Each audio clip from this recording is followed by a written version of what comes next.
بسم الله الرحمن الرحيم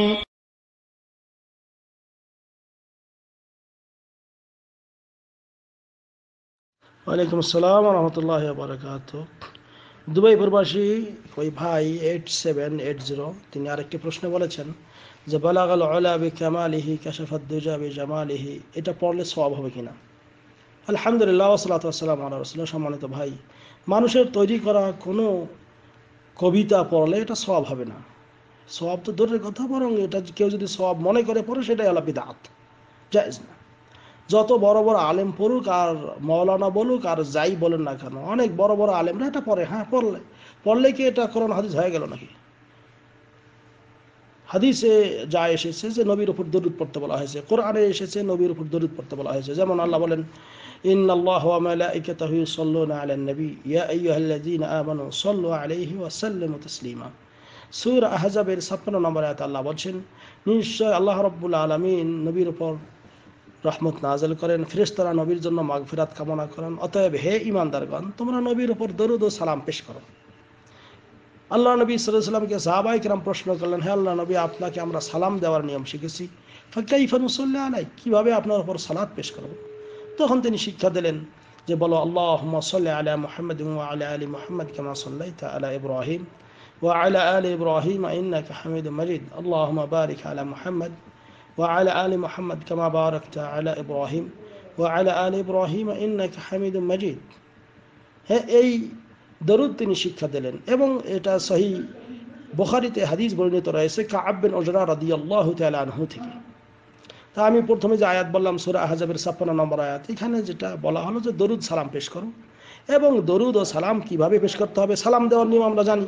নবীকে কিভাবে সালাম দেই? আমরা তো নামাজে সালাম দেই, যেমন আত-তাহিয়াতু লিল্লাহি ওয়াস-সালাওয়াতু ওয়াত-তাইয়্যিবাতু আসসালামু আলাইকা আইয়ুহান নবী, হে নবী আপনাকে আমি সালাম দিতেছি, ওয়া রাহমাতুল্লাহি ওয়া বারাকাতু, আপনার উপর আল্লাহর রহমত এবং বরকত নাযিল হোক। আমরা এই কথা বলি কোথায়? নামাজে। এরপরে কি পড়ি? দরুদ পড়ি, যেটা আল্লাহুম্মা সাল্লি আলা একটু আগে বললাম। তো এই দরুদ এবং এই সালাম নবীকে আমরা দিয়ে থাকি এবং এটা আল্লাহর নির্দেশ, আর তাই আমাদের ফলো অবশ্যই করতে হবে। এবং নবী করিম সাল্লাল্লাহু আলাইহি ওয়াসাল্লাম অনেক সহিহ হাদিসে বলেছেন, যেমন সহিহ মুসলিমে একটা হাদিস এসেছে যে মান সাল্লা আলাইয়া সালাতান সাল্লাল্লাহু আলাইহি বিহা আশরা, যে ব্যক্তি আমার উপর একবার দরুদ পড়ে আল্লাহ তার উপর 10 বার রহমত নাযিল করেন। আর এই দরুদ পড়তে হবে অবশ্যই নবী করিম সাল্লাল্লাহু আলাইহি ওয়াসাল্লামের শেখানো দরুদ, এইগুলি পড়তে হবে। এখন আমাদের সমাজে অনেক দরুদ হয়ে গেছে, দরুদে গঞ্জুল আরশ, মানে এমন দরুদ যেটা পড়লে আল্লাহর আরশ কেঁপে যায়। হ্যাঁ, আল্লাহর নবী এমন দরুদ পড়লেন না, এখন আপনি আমি যদি এইরকম দরুদ বানিয়ে পড়ি তাহলে হবে নাকি? এখন কেউ যদি বলে বালাগাল উলা বিকামালিহি, এইটাই হলো আল্লাহর দরুদ, না, এটা দরুদ না, বরং এটা ওই শেখ সাদি রহমতুল্লাহ আলাইহি তিনি নবী করিম সাল্লাল্লাহু আলাইহি ওয়াসাল্লামের কিছু গুণ এখানে তুলে ধরেছেন, কিন্তু তারপরও এখানে কিল কাল রয়েছে, এই কথাগুলি সহি নয়। কারণ যে তিনি তার কামালের মাধ্যমে আল্লাহর মানে উচ্চ আসনে পৌঁছে গেছেন। নবী করিম সাল্লাল্লাহু আলাইহি ওয়াসাল্লাম তো নিজে নিজে উচ্চ আসনে পৌঁছতে পারেন না, বরং আল্লাহই তাকে পৌঁছিয়ে দিয়েছেন। এই জন্য এটা পড়লে সওয়াব তো দূরের কথা, বরং এটা কেউ যদি সওয়াব মনে করে পড়ে সেটাই হলো বিদআত, এটা পড়া যাবে না, যত বড় আলেম পড়ুক না কেন।